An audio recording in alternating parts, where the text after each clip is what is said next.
Trigonometry और जो है उसमें मैंने एक वीडियो डाला था पार्ट 1। तो आज हम इस वीडियो में देखेंगे पार्ट 2 के बारे में।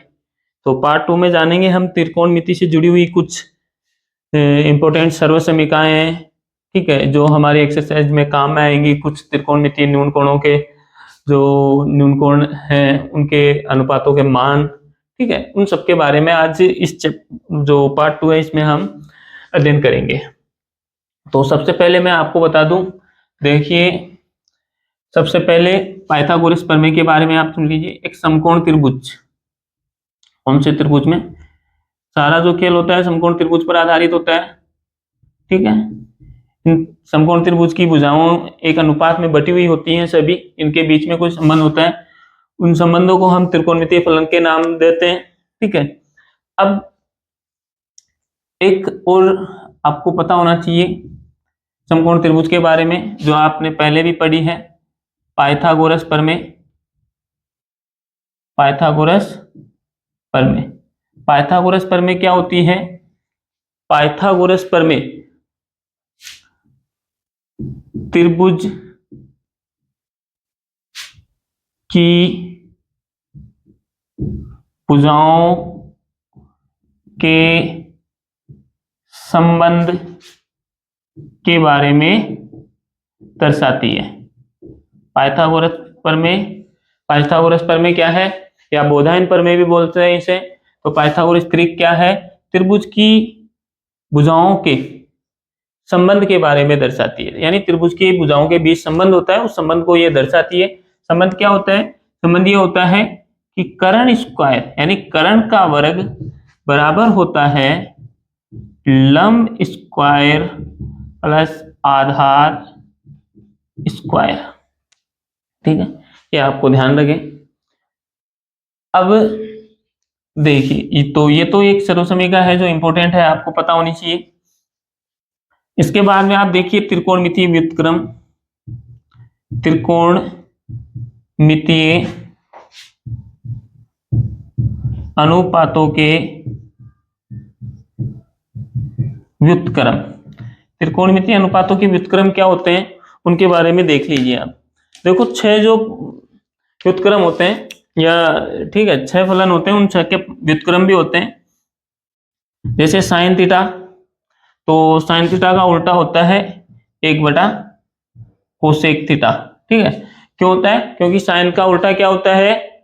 कोस होता है, तो इसे बटा में रखा जा सकता है। ऐसे ही कोस थीटा का उल्टा क्या हो जाएगा? सेक थीटा, ठीक है।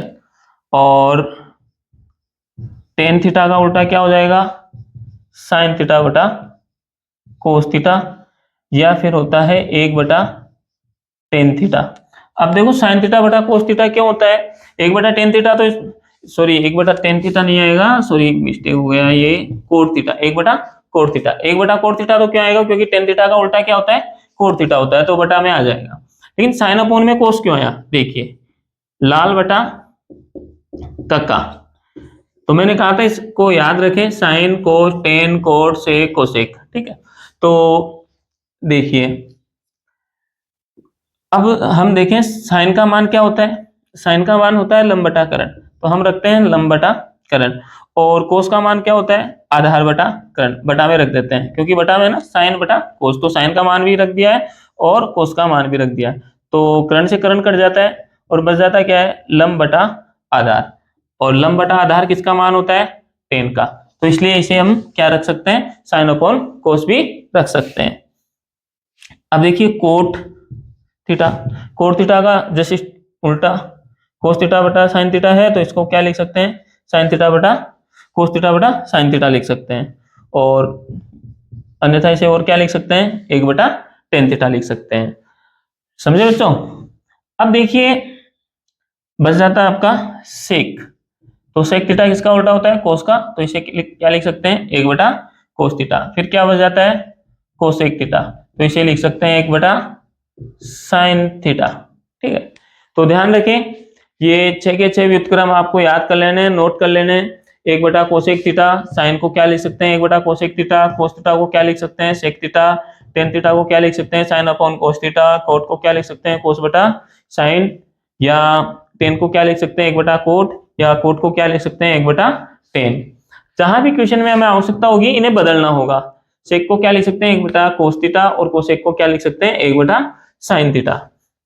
ठीक है, ये देखो एक नियम और लिख लेना, बहुत इंपॉर्टेंट है। हमें त्रिकोणमितीय सर्वसमीकरणों को हल करना है। त्रिकोणमितीय सर्वसमीकरणों, या 8.3 में लागू होगा यह नियम। त्रिकोणमितीय सर्वसमीकरणों को हल करते समय साइन और कोस के अलावा अन्य सभी त्रिकोणमितीय अनुपातों को साइन और कोस में बदल देना चाहिए। जहां भी क्वेश्चन में साइन और कोस दिखते हैं, जैसे मैं लिखूं sec theta plus cos theta plus sine theta, या कोस साइन थीटा और मैं लिख दूं साथ में कोसेक थीटा। ठीक है, अब देखो कोस और साइन को तो बदलना नहीं है, लेकिन सेक को क्या लिख सकते हैं हम 1/कोस थीटा। कोस और साइन में बदलना है, कोस थीटा प्लस साइन बराबर में, जैसे आपको 2 लाना है तो साइन थीटा, इसको क्या लिख सकते हैं 1/साइन थीटा। कोस थीटा को साइन से साइन कट जाएगा, कोस से कोस कट जाएगा, बचेगा क्या 1 और 1, 1 और 2, 1 और 1 कितने हो गए, तो ये क्वेश्चन हो गया आपका सोल्व। ठीक है, ऐसे आपको हल करने हैं, तो इन्हें नोट कर लीजिए त्रिकोणमितीय व्युत्क्रमों को, और अच्छे से याद कर लीजिए। इन दोनों में अगर कंफ्यूजन होता है याद करने में कि साइन और कोस किसका होगा और कोस अपॉन साइन किसका होगा, तो ध्यान रखिए हमें याद किस फॉर्मेट में करना है, sine cos tan cot sec cosec, इस तरीके से इन छह को याद रखना है। तो साइन और कोस पहले आते हैं, और साथ में ही पहले कौन आता है, टेन आता है, कोस से पहले टेन आता है, और ये दोनों पहले आते हैं। तो टेन पहले आता है तो पहले वाला सिस्टम क्या हो जाएगा, पहले लागू हो जाएगा, और कोट बाद में आता है तो जस्ट इसका उल्टा लागू हो जाएगा। ठीक है, तो ये तो थी त्रिकोणमितीय व्युत्क्रम। अब देखिए आप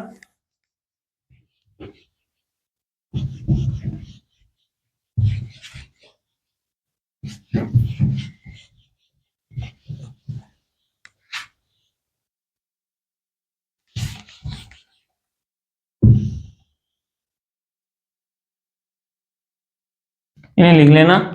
ठीक है, त्रिकोणमितीय सर्वसमीकरण यहां लिख देता हूं मैं, त्रिकोणमितीय सर्वसमीकरण। तो त्रिकोणमितीय सर्वसमीकरण क्या होती है, या ट्रिग्नोमेट्रीज आइडेंटिटीज वो क्या होती है वो देख लेते हैं। देखो जैसे कर्ण स्क्वायर लंब स्क्वायर प्लस आधार स्क्वायर है, इस सर्वसमीकरण के माध्यम से ही, यानी इस पाइथागोरस प्रमेय के माध्यम से ही ये सर्वसमीकरण बनी है। तो क्या है, जैसे कर्ण स्क्वायर बराबर लंब स्क्वायर प्लस आधार स्क्वायर है, तो ये एक क्या है, समीकरण है। ठीक है, इक्वेशन है, एलएचएस और आरएचएस दो भाग है, और समीकरण में क्या होता है कि दोनों पक्षों में समान संख्याएं जोड़ी जा सकती है, समान संख्याएं घटाई जा सकती है, और समान संख्याओं का भाग दिया जा सकता है और गुणा भी किया जा सकता है। इससे समीकरण पर कोई प्रभाव नहीं पड़ता, क्योंकि समीकरण एक तराजू के समान कार्य करता है। ठीक है, समीकरण किसके समान कार्य करता है, तराजू के समान। आपने तराजू देखा होगा, अगर 1 किलो का बाट इस तरफ रखा है और 1 किलो कुछ सामान इधर भी रख दिया है, तो समीकरण का जो भार रहेगा बीच में, ये क्या रहेगा, बीचों बीच रहेगा, दोनों तरफ अगर समान है उस पर कोई फर्क नहीं पड़ेगा। चाहे आप कुछ और भी रख दीजिए दोनों तरफ बराबर, तब भी फर्क नहीं पड़ेगा, दोनों तरफ से बराबर हटा दीजिए तब भी कोई फर्क नहीं पड़ेगा। वैसा ही समीकरण में होता है, दोनों पक्षों में समान संख्या जोड़ी जा सकती है, समान संख्या घटाई जा सकती है, उससे समीकरण पर कोई प्रभाव नहीं पड़ता।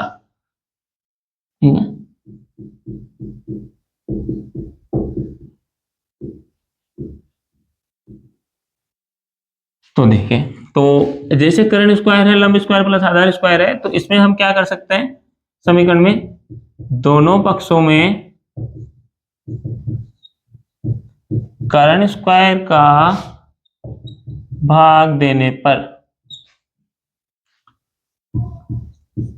करण स्क्वायर बटा करण स्क्वायर, लंब स्क्वायर बटा करण स्क्वायर प्लस आधार स्क्वायर बटा करण स्क्वायर। करण स्क्वायर से करण स्क्वायर कट जाएगा, एक बच जाएगा। लंब बटा करण किसका मान होता है भाई? साइन थीटा बटा कोस थीटा। लाल बटा कक्का में आप देखें, लंब बटा करण किसका मान होता है? लंब बटा करण साइन का मान होता है। तो यहाँ लिखेंगे साइन स्क्वायर थीटा प्लस आधार बटा करण किसका मान होता है? कोस का होता है। तो यहाँ लिखेंगे कोस स्क्वायर थीटा। सर्वसमीका हमारी पहली आ जाती है क्या? Sign square theta plus cos square theta बराबर 1। ठीक है,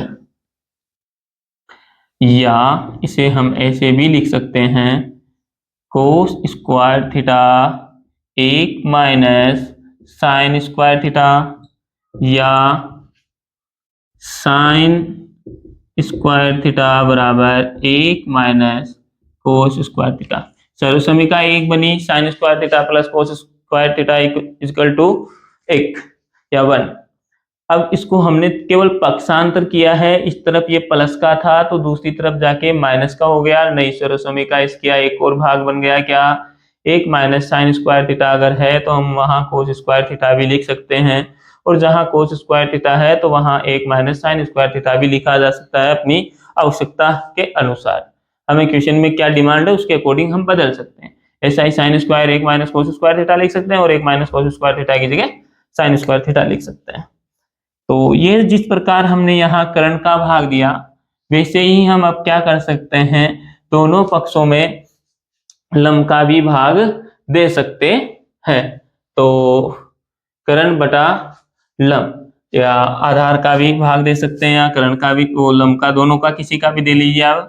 ठीक है, तो आधार का दे लेते हैं पहले हम। आधार स्क्वायर, आधार स्क्वायर, आधार स्क्वायर। तो करण बटा आधार का क्या मान होगा भाई?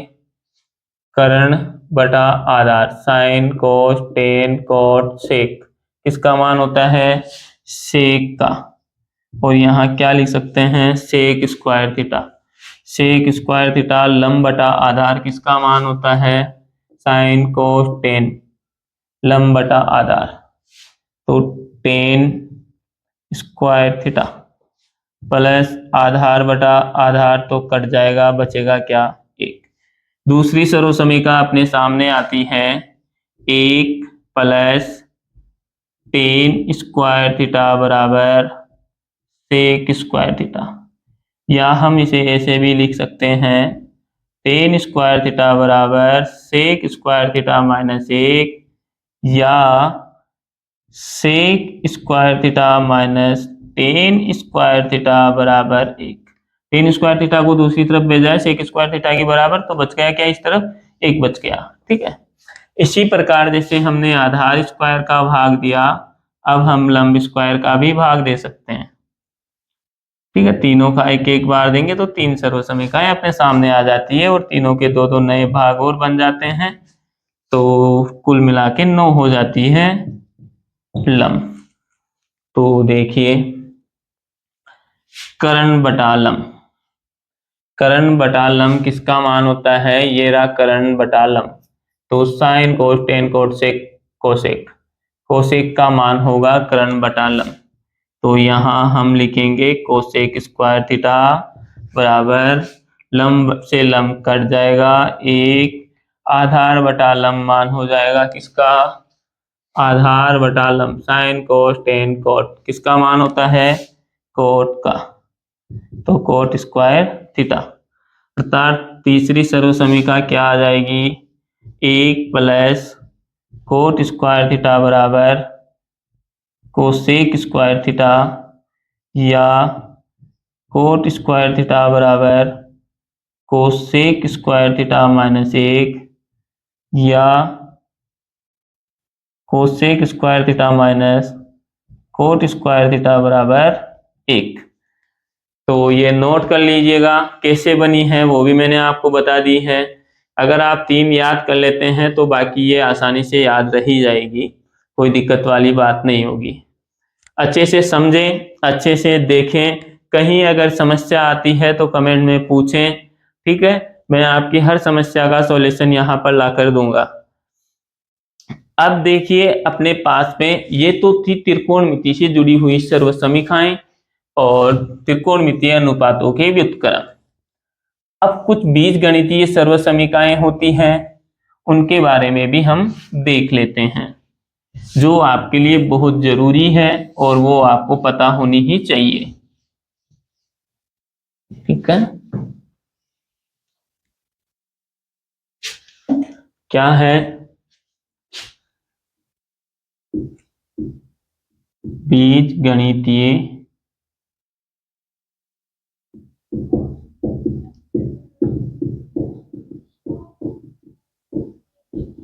जो आपने पहले भी पढ़ी हैं, आपके लिए कोई नई बात नहीं है ये।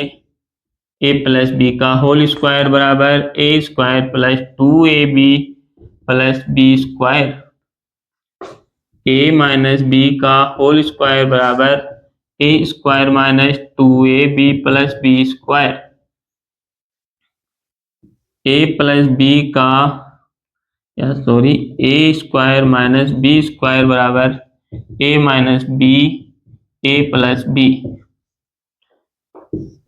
ए स्क्वायर प्लस बी स्क्वायर बराबर ए प्लस बी का होल स्क्वायर माइनस 2ab और ए प्लस बी का होल क्यूब बराबर a cube plus b cube plus 3ab, a minus b का होल क्यूब बराबर ए क्यूब माइनस, ये आगे और लिखिएगा ए प्लस बी, ठीक है, लिखाने में ना। और ये a minus a cube minus b cube minus 3ab bracket a minus b, और अब लिखिए आप a cube plus b cube बराबर a plus b a plus b bracket a square minus a b और प्लस बी स्क्वायर, और एक को लिखिए a cube minus b cube बराबर a minus b a square plus a b plus b square, ठीक है। तो ये टोटल 8 के करीब होगी, 6 4 5 6 7 और 8। तो इन्हें नोट कर लीजिएगा, ये इम्पोर्टेंट है, क्वेश्चन में बहुत बार आपको काम में आएगा। जो कि आपने पहले पढ़ी है लेकिन आपके दिमाग से आउट हो गई है थोड़ी, क्योंकि आपने यूज में नहीं ली, तो अब इन्हें यूज में लें। अभी आपने ये चौथी प्रश्नावली में भी पढ़ी होंगी इस 10th क्लास में, और अब आगे भी इस 8वीं या त्रिकोणमितीय प्रश्नावली 8वीं प्रश्नावली में भी आप इसे पढ़ोगे, तो इन्हें लिख लीजिएगा।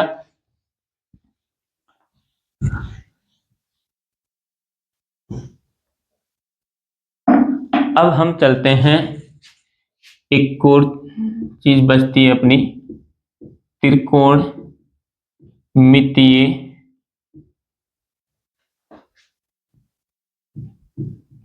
अनुपातों के कुछ न्यून कोण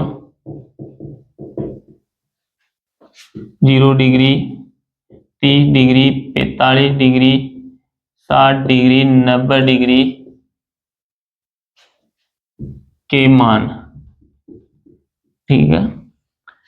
तो आपको एक लाइन खींच लेनी है,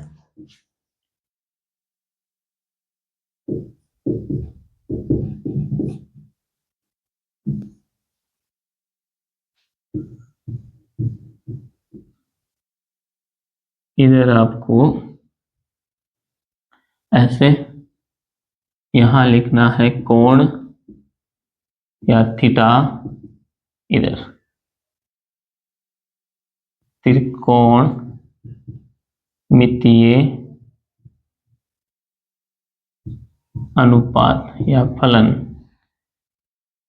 यहां वो कौन कौन से हैं? Sine theta, cos theta, tan theta, cot theta, sec theta और कोसेक थीटा।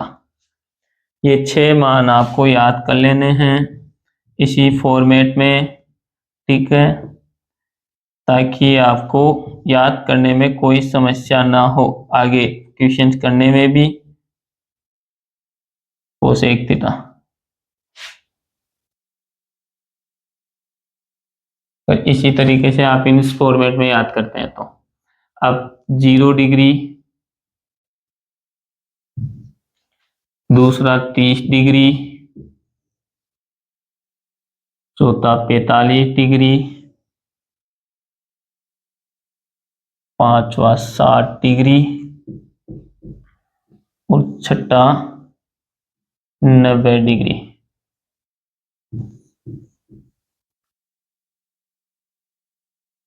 देखो, सबसे पहले आपको सारणी में केवल एक लाइन का मान ज्ञात करना होगा। उसकी ट्रिक बता देता हूं कैसे करना है आपको। तो ट्रिक देखिए, क्या करना है आपको, 0 से 0 1 2 3 4 तक आपको गिनती लिख लेनी है और प्रत्येक में 4 का भाग दे देना है, ठीक है। भाग दे देंगे, भाग देने के बाद में जो भागफल आता है उसको लिख लेना है। इसमें यही आने वाला है, इसमें 1/2 आ जाएगा, इसमें यही आने वाला है और इसमें 1 आ जाएगा। अब जो भागफल आता है उसका अनरूट करना है, रूट, ठीक है। रूट कर लिया। रूट करने के बाद में अब जो मान आपके सामने निकल के आएगा उस मान को आपको लिख देना है। क्या किया हमने, 1 से लेके 4 तक 0 से लेके 4 तक गिनती लिखी, 0 1 2 3 4, प्रत्येक में 4 का भाग दिया, ठीक है। 0 में 4 का भाग देंगे 0, 1 में 4 का भाग देंगे तो 1/4 ही आएगा।